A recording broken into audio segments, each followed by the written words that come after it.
Ayan, magandang umaga po sa ating lahat, Luzon, Visayas at Mindanao. Welcome back muli sa ating YouTube channel, Tardons TV. So andito po tayo ngayon mga ka-Tardons. Update sa araw ng Huwebes, July 28. So ito po yung mga kaganapan sa araw na ito dito sa ating Manila Bay. Ayan, nakikita po natin na sobrang dami po ang basura, water lily na dumarating dito sa ating Manila Bay. So sa tingin ko kailangan po ito ng mga makinarya para sa pagkuha, pagtanggal nitong water lily na dumagsa dito sa ating Manila Bay. So sa ating pinaipakita ngayon, dito lang po ito sa may area ng boundary ng base 2 at papunta ng area ng yacht club po, mga kata. So ito po yung mga kaganapan dito. Sobrang dami po na mga basurang water lily.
Ayan mga kataron, sobrang dami po And malapit na tayo sa may area ng yacht club. Nanggagaling po tayo sa may area ng canyon mga kataron, sa may aristocrat. Ganun po karami yung basura na ating nakikita Nakakalungkot po mga kataron.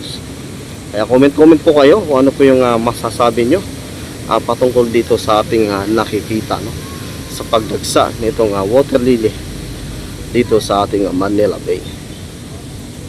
Ayan, so tuloy-tuloy lang po tayo mga ka-Tardons hanggang doon sa may area ng yacht club.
Ayan no, mga katardos, ay pakita natin mula doon sa may area ng phase 2, no? Boundary ng phase 2 hanggang papunta rito sa may area ng yacht club, no? Ayan po yung yacht club, no, mga katardos. Ayan po yung mga yate. So dito po sobrang dami po, no, sa area na ito ng mga water lily. So yun guys, kung anong masasabi nyo, comment lang po kayo down below. And don't forget to like, share, and subscribe to my YouTube channel, Tardons TV. So ingat po tayo, stay safe, and God bless. Bye-bye.